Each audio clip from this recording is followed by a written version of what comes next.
सामने एक नई स्टोरी लेकर आई हूँ जिसका नाम है 1 2 3 और ये उड़ीसा की स्टोरी है। तो लेट्स स्टार्ट।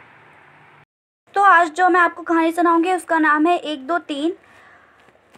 एक दौलतमंद और ताकतवर राजा को दिल ही दिल में इस बात का पूरा यकीन था कि सारी दुनिया में उससे ज़्यादा ताकतवर कोई और नहीं है, लेकिन वे बात उसने किसी से नहीं कही।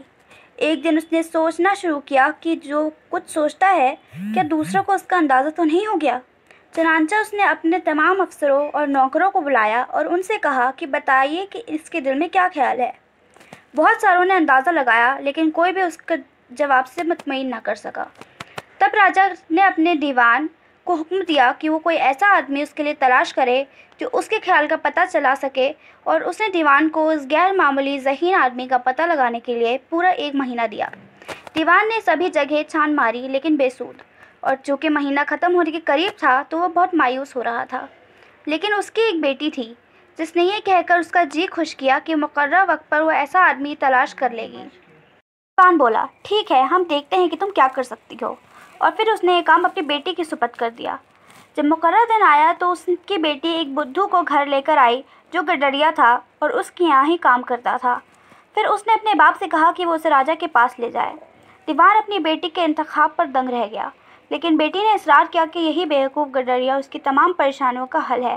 दीवान को कोई दूसरा रास्ता नज़र नहीं आया और उसको अपनी बेटी पर भरोसा था, लिहाजा वो गडरिया को राजा के दरबार में ले गए। दरबार लग चुका था और राजा इंतज़ार कर रहा था। दीवान ने गडरिया को राजा के सामने पेश किया। जब गडरिया ने राजा को देखने के लिए नज़रें ऊपर की तो राजा ने अपनी एक उंगली उठाई। इस पर गडरिया ने 2 उंगली उठा दी। फिर राजा ने 3 उंगली उठाई, लेकिन इस पर आदमी ने गुस्से से सर हिलाया और भागने की कोशिश करने लगा। तब राजा हंसा और बहुत खुश मालूम होने लगा। उसने दीवान की बड़ी तारीफ़ की कि वो इतने होशियार आदमी को लाया है और खूब इनाम व कराम दिया। दीवान दम बखुद रह गया। वो समझ ही नहीं पाया कि क्या हुआ। फिर उसने राजा से दरख्वास्त की कि उसे बताए। राजा बोला, जब मैंने 1 उंगली उठाई तो मेरा सवाल था कि क्या मैं अकेला राजा हूँ। 2 उंगलियाँ उठाकर उसने मुझे याद दिलाया कि भगवान भी है जो कम से कम इतना ताकतवर तो है जितना कि मैं हूँ। फिर उसने उससे पूछा कि क्या कोई तीसरा भी है, तो उसने सख्ती से मना किया कि कोई तीसरा नहीं है।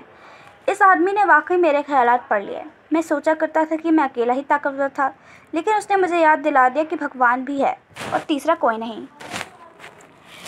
फिर सब अपने अपने रास्ते चले गए।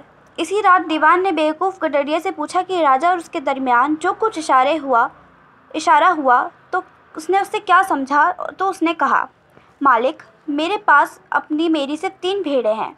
जब मुझे राजा के पास ले गए तो उन्होंने 1 उंगली ऊपर उठाई, जिसका मतलब कि वो मेरी 1 भेड़ लेना चाहते हैं, और चूँकि वो बहुत बड़े राजा हैं तो मैंने उन्हें 2 देने की पेशकश की। लेकिन जब उन्होंने 3 उंगलियां ऊपर उठाई और दिखाना चाहा कि वो मेरी सारी तीनों भेड़ें लेना चाहते हैं, तो मैंने सोचा कि वो बहुत आगे बढ़ रहे हैं और मैंने भागने की कोशिश की। सो इसी के साथ हमारी स्टोरी यहीं ख़त्म होती है। मुझे उम्मीद है आपको ये बहुत पसंद आई होगी। So please comment, share, like and subscribe, and yes, don't forget to press the bell icon.